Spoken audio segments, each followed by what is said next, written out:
You've got questions? Would you pay Darby right now $14 million? We've got the answers. Bills Fanatics Network. The Bills make me wanna.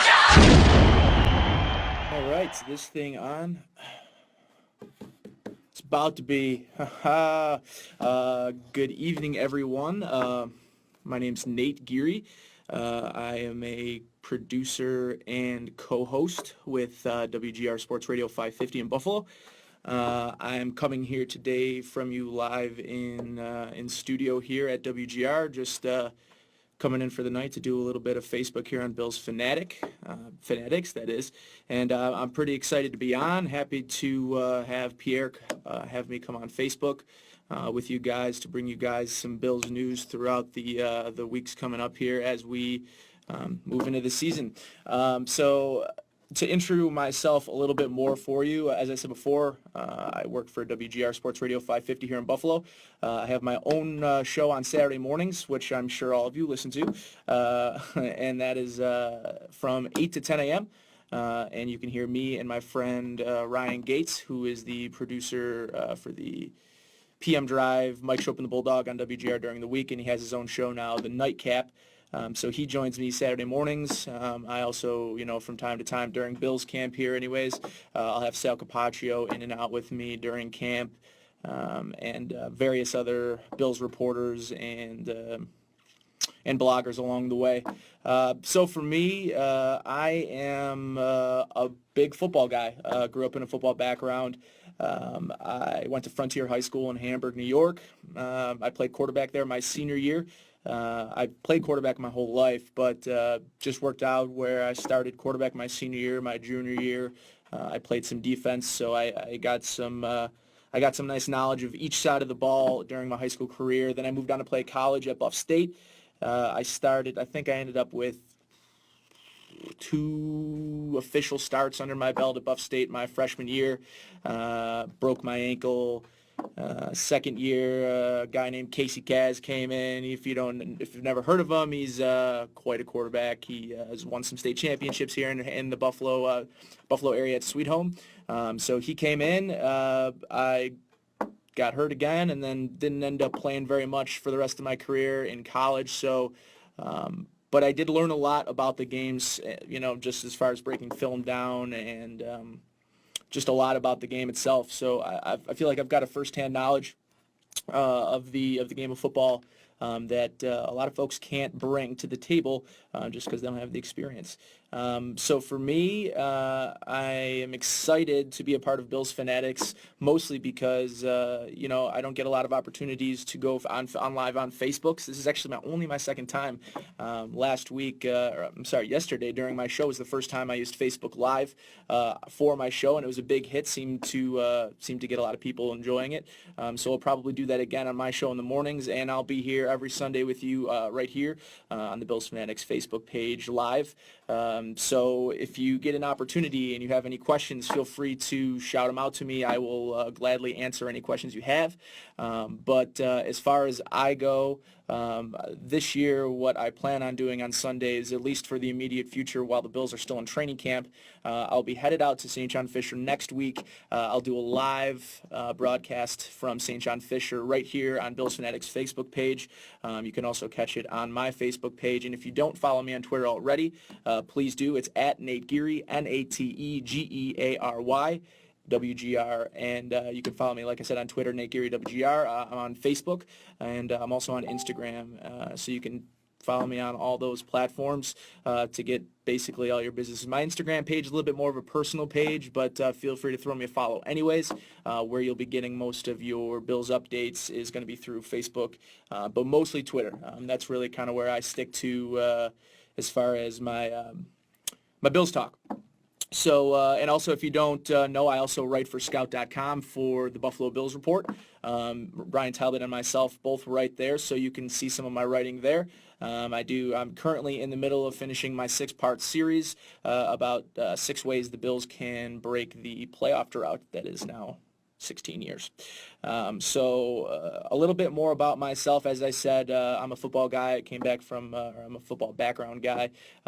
played sports most of my life, but for me, I started here at WGR 2 years ago, actually, already. I interned for the morning show, the Howard Simon Show, with Howard, Matt, and Jeremy.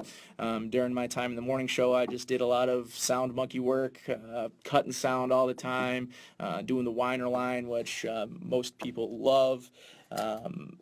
After my time there, I stuck on. They asked me to stay on as a producer. So that was 2 years ago, almost to the day. And since then, I've been producing for the Buffalo Bisons, the AAA affiliate of the Toronto Blue Jays, who we play on ESPN 1520, who is a sister station of us at WGR. So over there, I do a little bit of producing. Like I said, on Saturday mornings, I am on the, love the Wine Line, Tommy, yeah. It's actually not that awesome when you have to cut and listen to the 100 voicemails that call in, and then you got to pick, technically the worst one, yeah, it is fun, but ultimately you're just kind of making fun of people. So, but as I was saying, what I do at WGR, as I mentioned before, I have a show on Saturday mornings that you can listen to 8 to 10 a.m. for at least the time being. I don't know once the season starts if I'll be continuing on the 8 to 10 or if I'm going to get bumped back an hour to 7 to 9. But either way, I'll be kind of bringing to you Saturday mornings, at least from the 7 to 10 slot at some point. Like I said, during at least camp, I'll have a lot of guests who are going to be right there at camp for you. As obviously as the WGR's being the Buffalo Bills radio network, we do have a lot of perks to being able to get to camp. So we've got a lot of people ready to give you any information that you need from there. But as far as when we move into the football season, I'll actually have my own pregame show on WGR that you can listen to. It'll be Breakfast with the Bills, and that goes on from 7 to 8 a.m., and that kind of sets the stage for the rest of the day. So my plans for the football season, any games I don't plan on attending, which I mean I'm definitely going to be there at that home opener. Pierre, yes, I do enjoy the WGR gig. Thanks for asking. Mostly it's mostly a weekend gig for me right now. Eventually, I'm going to be trying to make it my full-time gig, but right now it's, as most people will tell you in the radio business, it's all about paying your dues. So I'm just paying my dues right now, working hard, trying to, see where that takes me. Eric, 37 now, and Bills fan in Detroit my whole life. We're making the playoffs this year, but I'm real concerned. You say you're concerned with the D-line, Eric, man? I don't know. I feel pretty good about the defensive line this year. I mean, Corbin Bryant is basically a starter on any defensive line in the league. Then maybe he's probably not a starter in Miami because they've got, Ndamukong Suh, they've got Mario Williams, but Cameron Wake, Deion Jordan now. I would think that you should feel pretty good about this Bills defensive line. Adolphus Washington was pegged to be that late first round, anywhere from that late first to early third. Getting him in the third round really relieves some of the stress of not having Shaq Lawson available for those first 6 to 8 games. It kind of relieves some of the stress of the defensive line. Honestly, I would feel much better about your defensive line than I feel about your defensive backfield. Now, obviously, you have Ron Darby and Stephon Gilmore at the cornerback position. I think are one of probably the best 1-2 punch in the AFC East. As much as the Jets, you can say, have Revis and I preferred having 2 lockdown corners opposed to having 1. Both these guys can lock down each corner of their field. But where I would be concerned this year and moving forward is that safety position. Corey Graham last year proved he wasn't really cut out in that passing game. A great run defender, but as far as getting beat deep and turning his hips and running, especially in a quarter scheme or in a cover 2 scheme where he's got to cover half the field, I really worry about him and his athleticism in that role. And then you've got Aaron Williams, who to me is really the biggest unknown going into this season and wondering what you're going to get from Aaron Williams. To me, that's more concerning than what you've got up front. Obviously, you've got the perennial Pro Bowler in Marcel Darius locking up the middle. I think the big issue with Darius last year and why he didn't have quite the season he did the year before had a lot to do with with Kyle Williams not being available most of the season, after he went out, I believe in week 5 or week 6, I mean, I think the defensive line just as a whole last year just struggled a lot with consistency and cohesion, and learning to play together, because I don't really think they adopted and fully, as Rex Ryan would say, they didn't fully go pregnant on it. And I mean, that's basically what you can say about that defensive line last year. But when you look this year, Jerry Hughes is now going to take over that left side, or on that right side where Mario Williams was last year. And as I was reading in Joe Biscaglia's recent piece that he has on Twitter, Joe B is also a great guy. He's one of the reasons, that I am where I am today. Joe B knows a whole heck of a lot about football and really, really watches the game. And what I would think is, as he pointed out today, that defensive line and that defensive backfield, more so are the two that he's paying attention to just because of the rotations of the defensive line. He's interested to see what kind of plays out as far as that front three. Does it end up being Adolphus Washington, or is it Corbin Bryant that ultimately is that 5 technique? I think that 3 technique, or that 1 in the middle, I would say it's probably Marcel in the middle, but it could be Kyle. But I think this year you're seeing that defensive line, there's a lot of plug-and-play players. Corbin can play all along that defensive line. But I think the more interesting thing, as I was mentioning before, I kind of got off on that tangent, is the Jerry Hughes switch. Jerry Hughes moving over into that Mario Williams position frees him up to play against bigger run blocking offensive linemen, opposed to that left side where he's going to be playing more athletic left tackles. When you move to the right side, and Jerry Hughes can take advantage of right tackles in the league who are much slower and much probably less athletic than your left tackles, who are your blindside tackle, and you're expecting them to be more athletic offensive linemen on your line.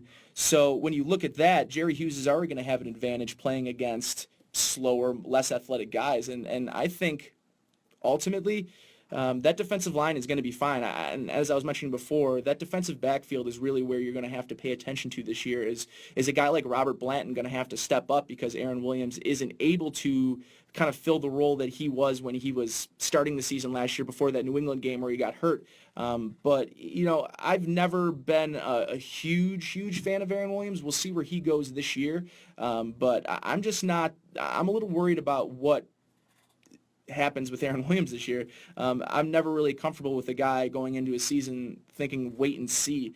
We'll wait and see if the first hit will, cause a career-ending injury. That's nothing you really want to mess with, and that concerns me a little bit. Is that's the kind of guy you're kind of banking your defense to be around. That's definitely worrisome for me. So definitely the defensive backfield opposed to the defensive line. But as we move forward, it'll be interesting to see what the linebacker depth turns into. I know we were talking between some of the guys. Sean says he likes Aaron Williams. Sean, I guess I would say what about Aaron Williams do you like the most? Because as much as I do like Aaron Williams. I think he's a good leader. I think he's a good veteran for what we have on our team right now. But he's always kind of struggled getting burned. And that's really why they moved him from corner earlier in his career to safety. And I think it really saved his career. And he's really, he's flourished in that position. Yeah, leadership, definitely, Don. I definitely agree. His leadership is probably what keeps him around. But do I think he's ultimately the guy that you want playing center field? No. And maybe that's why you have Corey Graham, but you worry about, and that's what I mentioned earlier, is you kind of worry about Corey Graham in that center field position, having to be the last guy, the last, defense out there.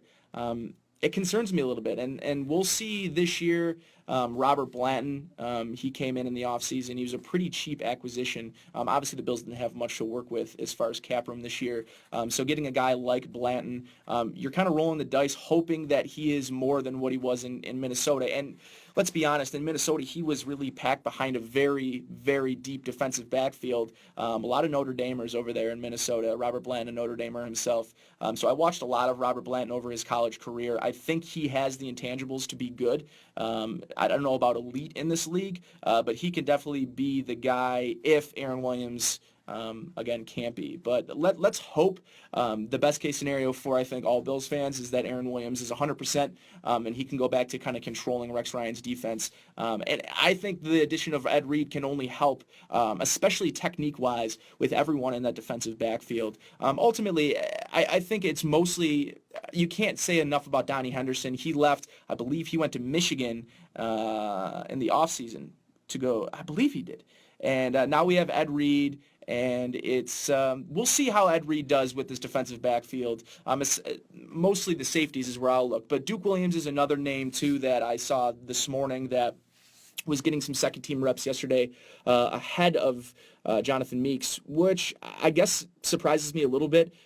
Meeks has never really been able to stay on the field for the Bills, but in the same breath, you talk about Duke Williams, and at times Rob Quinn has posted a number of GIFs. I remember from specifically the Patriots game where Gilmore and I'm trying to think of who else was just getting on him. I think it was Gilmore and Preston Brown who were just in his face for not being in the right position, and there are just multiple plays that are on the top of my head of watching Duke Williams really just lost out there, and is what he's known for is his hard hitting and his ability to play in the box and be a good box defender.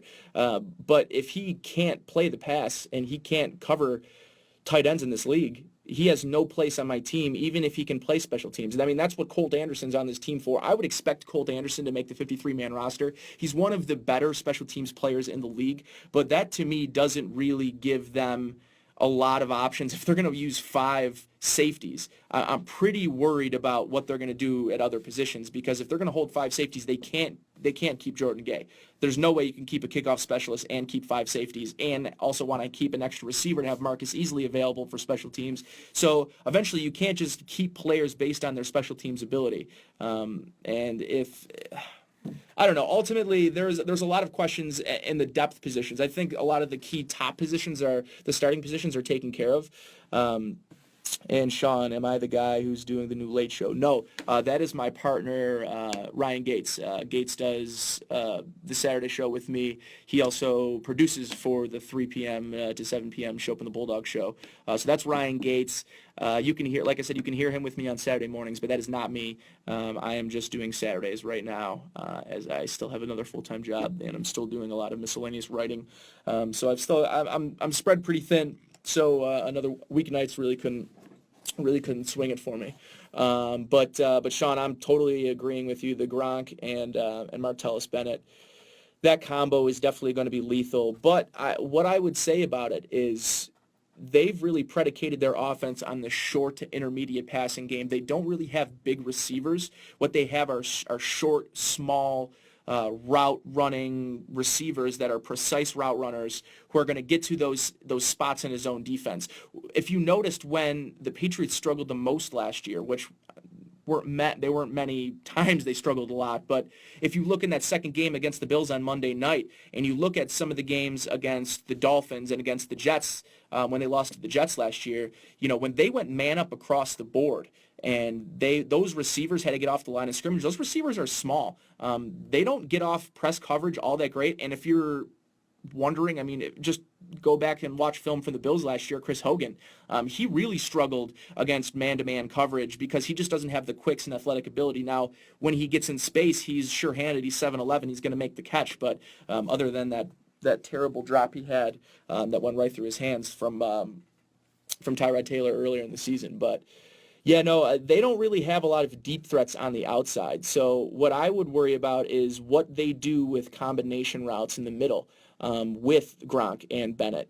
But to me, the guy that I think everyone really needs to look at for that team is obviously Edelman. But they have guys. Edelman's probably the closest thing to a outside deep threat that they have on that team. And ultimately, if they have any chance of winning those first 4 games, my thought is if the Bills are going to be playing them week 4, is you have the same game plan that you had in that Monday night game last year where you blitzed the hell out of Brady. You get him on the ground. So now you have Garoppolo. So I think if you do the same game plan you did against Tom Brady, that worked really well.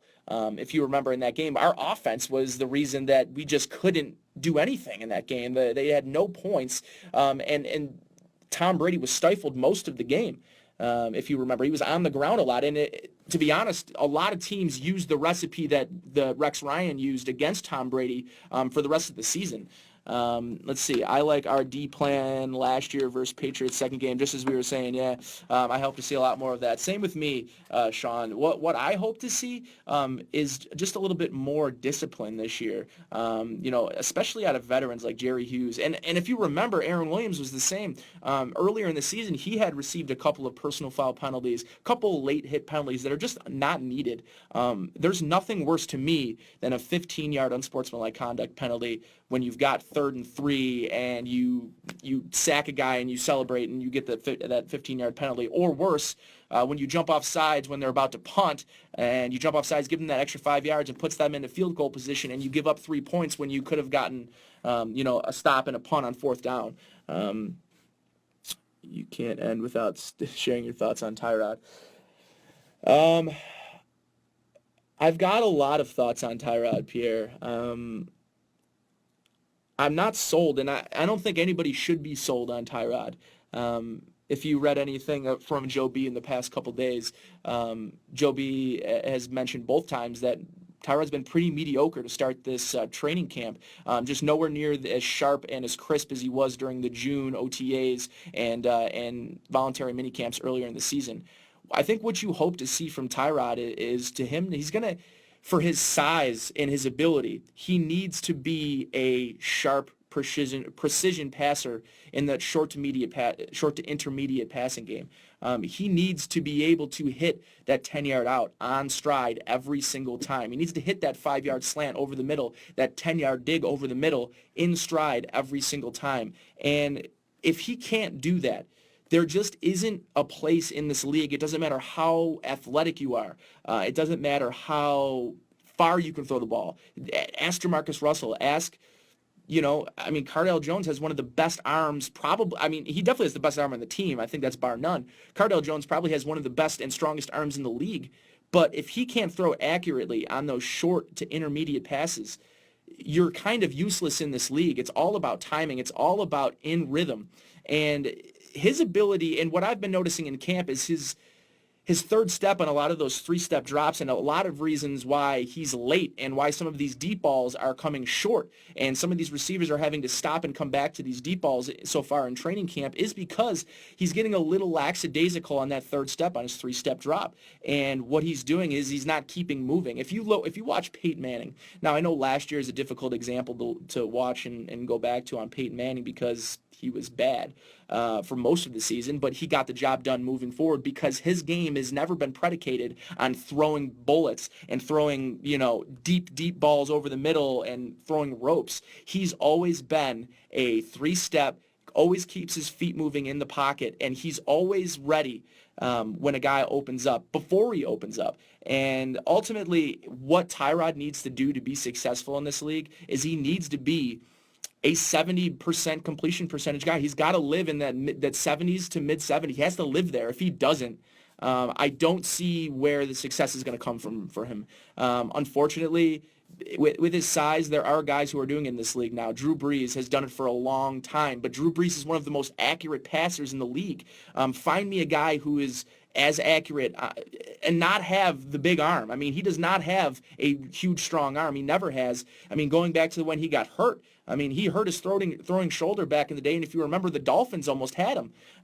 Nick Saban was the coach for the Dolphins, and he failed his physical, so he never actually was able to he failed his physical. The Dolphins never signed him, and they're probably pretty pissed off looking back. And if you remember, Nick Saban said on multiple occasions he'd still probably be in the pros if it weren't for them not signing Drew Brees back when he failed his physical for the Dolphins. But no, Tyrod's going to have to prove, I think, to a lot of people. Last year I was kind of really down on Tyrod. I just didn't really exactly think his style of play translated into winning football. And I'll definitely admit that I was wrong. I think that he can be the guy that takes this team to the next level, but it's about consistency with him. He's always going to be able to break that 20 to 25-yard scramble on third and short, on third. And I think that brings a different dynamic to this team that E.J. Manuel doesn't bring to you. Now, I think ultimately what made E.J. Manuel so attractive to the Bills was his running ability. And then he gets hurt in that first preseason game. Or not the first, I think it was the first or second game, but he gets hurt in scrambling. And it totally took EJ away from the mindset of having that running ability in your back pocket. And it's almost made him a shell of what he could have been, because EJ is never going to be a pocket passer. He just never has been, and he never will be. But he's really gotten away from being that athletic, mobile quarterback. And I don't want that to happen to Tyrod. I want him to be able to move out of the pocket when he wants to and scramble, because I think that's what he's good at. But at the same time, he needs to be on the field first and foremost. In that Tennessee game, yeah, his feet brought us back in that game. But would you rather them lose that Tennessee game and maybe win the next two having Tyrod behind the helm, or win that Tennessee game and then have E.J. Manuel have to play two games where we just, personally get blown out in London? If it weren't for that comeback in the second half, they get blown out in London to a pretty mediocre Jacksonville Jaguars team. And that Cincinnati Bengals game is just tough. But to me, Tyrod's best quality and the most important thing he could do this year is be available to the Bills offense, to Greg Roman, to Rex Ryan. And that's by staying healthy. And if you can't stay healthy, you can't help this team. So we'll see with Tyrod. But what I do want to talk about is Don just asked before I head out of here. Don asks, is Gilmore on this team after this year? I think it's going to be difficult for the Buffalo Bills. I think it's going to be difficult for Doug Whaley to find himself in a comfortable position to pay Stephon Gilmore what he's going to want. And I think Stephon Gilmore undoubtedly is going to want Josh Norman money. And to me, he's not Josh Norman. And at the end of the day, he can be a top 7. He could be a top 7 corner in the NFL, and he can be a top 3 or 4 in the AFC. But to me, this team right now is built on the fact that they're not paying a quarterback $18 to $20 million. Let's say Tyrod takes that next step this year. Where does that leave you in 2 years if you have to pay Tyrod 18 to 20, which I think is going to be the going rate for a quarterback who can throw 20 touchdowns and 4,000 yards. So say you have to pay a quarterback, and I'm in the camp that if you have to pay your quarterback, pay him. You don't get enough of them in this league, and if you have an opportunity and Tyrod shows that he's worth 18 to 20 million, give it to him. But my issue is if you give him 18 to 20 million and if you give Stephon Gilmore 14 or 15 million, where does that leave you 2 years down the line when Sammy Watkins becomes a free agent, or it goes into the last year of his contract and goes into his option year? We don't want to have the same situation we're having with Gilmore right now, or we don't want to have the same situation that the Texans are having with DeAndre Hopkins right now. So I think it's important for this team, much like the Buffalo Sabres, to not go after a guy like Stamkos. Now, I'm not calling Gilmore Stamkos, but what I'm calling Gilmore is a guy that's going to take a good portion of your salary cap away from guys that you're going to need to look forward in the future. Now, this team has, in the past few years, have given out very player-friendly contracts. Marcel Darius, a very player-friendly contract. Charles Clay and Cordy Glenn, there was an article a few weeks ago talking about how they have 2 of the most player-friendly deals in the league. So at the end of the day, this team needs to eventually win on a contract. Now, you haven't won yet on that Jerry Hughes contract. He's going into the second year of his contract. Had a down year last year, had 5 sacks. Then he comes from a 15-sack year to a 5-sack year. He gets paid and has 5 sacks. So you have to wonder where this team is going to say no. And I think it has to start with Stephon Gilmore if Ron Darby shows that he can ultimately be that number 1 corner. If Ron Darby has a great year this year, I think that there's no doubt in my mind that he's given you enough reason to say we can move on and draft a corner in the first round this year. We can draft a top-fledged corner in the first. Darby was a second-round pick. So they're there, and our scouting department seems to have an eye on players in that second to third to fourth round area that can help this team. Jonathan Williams is going to help this team. Historically, these later round picks, Darby last year, the second round, Listenby this year. Kevon Seymour could be a guy that you see helps this defense down the road. So what they're going to have to do is, obviously, this team has never really been able to keep their own players, guys like Jarris Bird, and just a few guys to think of it like that. But I'm happy with what Whaley has decided and what he's prioritized as people that he should keep and build towards in the future. I mean, if you look back, that Jarris Byrd signing probably was a good idea, letting him walk and going to get top safety money in that market. Now, if Gilmore's going to attract top corner money, go let somebody else pay him. Go let Carolina pay him. Go let another team who is desperate for corner help pay him. Because ultimately, I do think he'll end up being a good cornerback for another 5 or 6 years. This team just has too much talent, young talent, that they need to lock up long term. And the first guy that comes to mind is Sammy Watkins. But Don, if you would give him $12 million, I think if you're going to sign Stephon Gilmore, you're going to have to get a hometown discount. I think he's going to have to be the guy that comes in at $10 million and takes a hometown discount. Now, this is a guy who's already put the team first. He didn't hold out in training camp. He decided that the best opportunity for him would be to be on the field. And I think not only for him as contract negotiations move forward, that plays in his pocket because, he did the team a solid. Now, he's going to expect the team to do him a solid back. But where I think it helps him is if you look at a lot of guys that hold out deep into camp looking for that new contract, they end up nicking a hamstring or doing some sort of little, they end up having an injury and it hurts their production during the season. And ultimately, he's in a contract year. He's going to want to put the best stats on the field this year. And to do that, to be in training camp is really the way to go. Chuck, what's your thoughts about bringing in Brad Jackson for backup? Jackson, who are we talking about? Tavares Jackson? Because if we're talking about Tavares Jackson as backup, no. But as far as if I think we should bring in anybody, if I'm being honest, they should really look at. Oh, you're talking about Freddie Jackson. Okay. I was going to say Tavares Jackson. No, we shouldn't bring Tavares Jackson. Freddie Jackson, I don't know. Look what he did last year. That team was starving for running back help, that Seattle Seahawks team, when Marshawn Lynch went down and they traded somebody else too. Thomas Rawls ended up coming out of nowhere. And ultimately, what I think everyone loves about Fred is he's a great community guy. He's a great guy to have on your team and in the locker room. But ultimately, what you want from a guy that you're going to pay to be a veteran is you're going to want some production from him. And I just worry that his speed is diminished so much. I mean, look, just 2 years ago, even when he was our leading rusher at 530 or 600 yards, when the Bills couldn't even get a 100-yard rusher in a game 2 years ago, and Doug Marone's last season, Freddie looked slow. He looked old. He looked done. And to be honest, I was shocked that he got another year in Seattle. I don't think that this team is hungry enough for a running back. I agree, Adam, to stay young in the backfield is really probably the way to go here.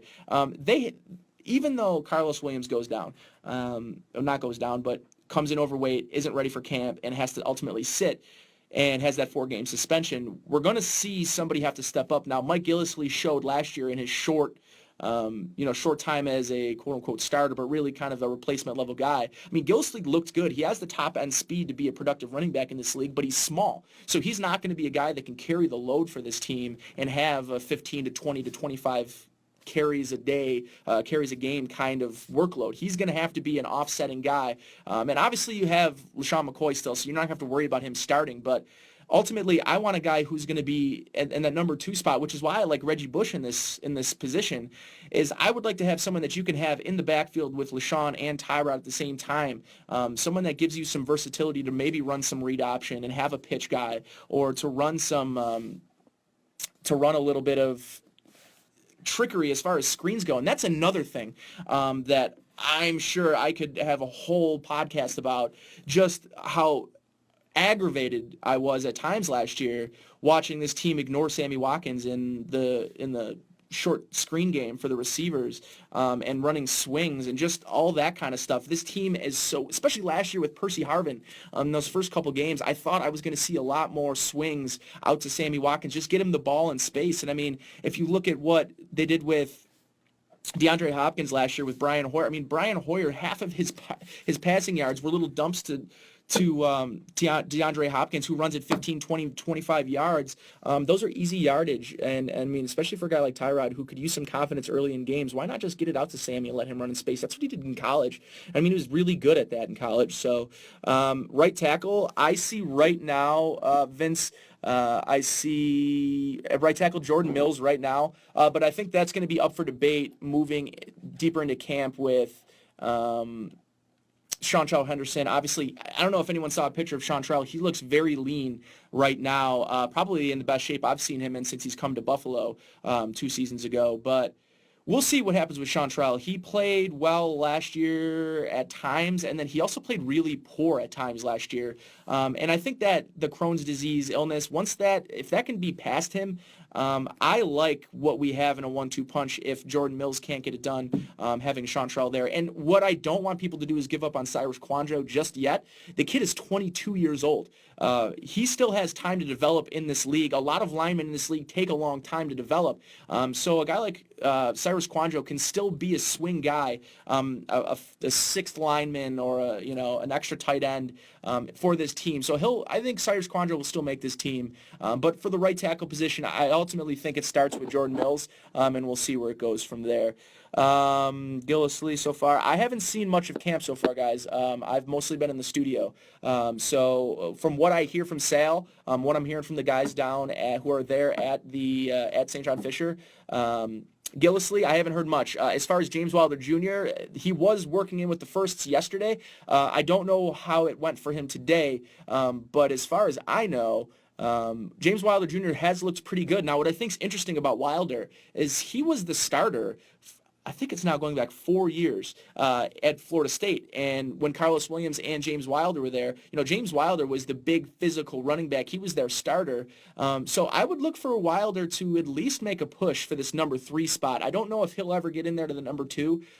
He could also be a practice squad guy. I don't know if he'll get waived or if he'll get picked up off waivers if the Bills decide that he isn't a roster guy. But James Wilder, he could have a unique opportunity there with Jonathan Williams having that DWI looming over him. Let's see. I don't, as far, John Schofield here, injury prone we're talking about Reggie Bush here. Reggie Bush would be signing at a veteran minimum, so I wouldn't worry about the money and the cap implications involved with Reggie Bush signing. If the Bills sign him, it's going to be at their terms. They're not going to go out and pay him any more than the league veteran minimum to have him come in. I just don't see anything above that happening. Maybe a pretty decently performance-based contract to maybe hit a couple of incentives for touchdowns, game started, stuff like that. But I wouldn't expect anything more than the league minimum. Past Robert Woods, who has impressed thus far at camp, John, Greg Little has been a name that I've heard over and over again as a guy that's been impressing in the first few days. He had a great catch yesterday on some one-on-one drills against, I believe it was Mario Butler. But as far as I'm concerned, Des Lewis is probably going to be the guy that you see. I think you're seeing a lot of teams now go with that bigger, lengthier number 3 wide receiver when historically, if you look across the league, the league has really turned into a 4 wide receiver set now. A lot of 11 and 10 personnel. You're not seeing a lot of 2-back, fullback systems. That's why I think it's going to be an interesting battle this camp is the battle at fullback because I don't know that Felton at his cap hit, it makes sense to keep on the team if he's only playing 40 or so % of the downs. He doesn't seem to be the guy that you're going to pay the top fullback in the league for a guy that's playing 40% of the plays. It really doesn't make sense for the team or for him to be doing that. So as far as that goes, that's what I was talking about. I was talking about taller receivers in the slot instead of that shorter guy.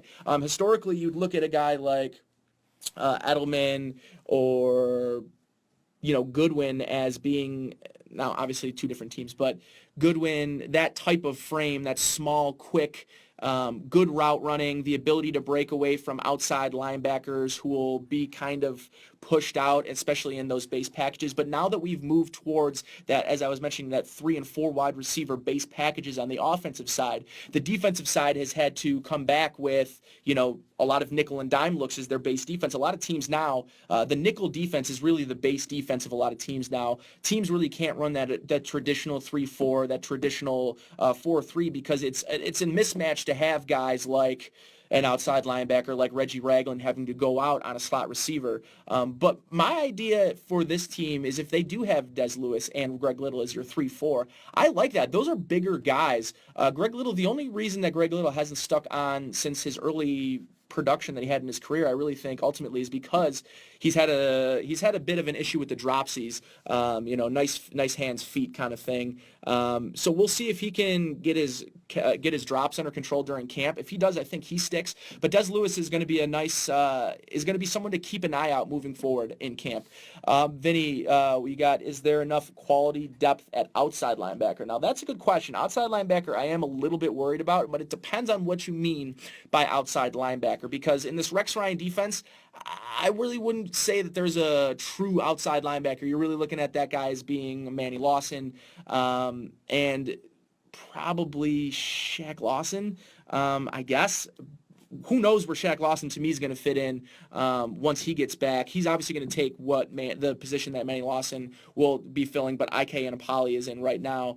He's going to be a pass rushing to outside linebacker. So I guess I don't really worry too much about the outside linebacker depth because I think that it's going to be a by committee until Shaq Lawson's back anyways. So you're going to see the depth. And what I could ultimately see happening too is a guy like Randall Johnson getting moved from the inside, even though I think he's had some. The problem and the reason I think Randall Johnson hasn't been able to really make an impact on this Bills roster yet is because he hasn't been able to find a true position for himself. So for me, I would like to see him stay at middle linebacker because I think if he can get comfortable at middle linebacker, I think with his athleticism, he could be a nice change of pace third down guy to come in and rush the passer from the middle side. And ultimately, I guess I wouldn't say I'm worried about the outside linebacker depth yet, but injuries could happen. If anything happens to IK and Apolli, I think that they need to at least make a call out to Dwight Freeney. There is available outside line. They brought in Croy Bierman in the offseason. He never ended up signing, and I haven't heard anything back from him since. So he could be a possibility the Bills bringing in if they have any more injuries at the outside linebacker position. But I would guess that Manny Lawson's back in the coming days here, just having an injury working out. John, agreed. And what is the update on Manny? Manny got hurt bench pressing. We were talking about it on my show yesterday. Manny was benching 415. It seems like a lot for him, regardless of whether or not he can lift it.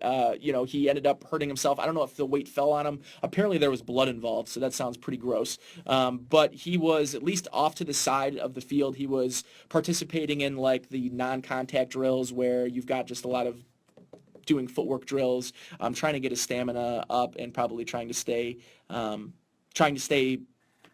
fresh for the upcoming camp.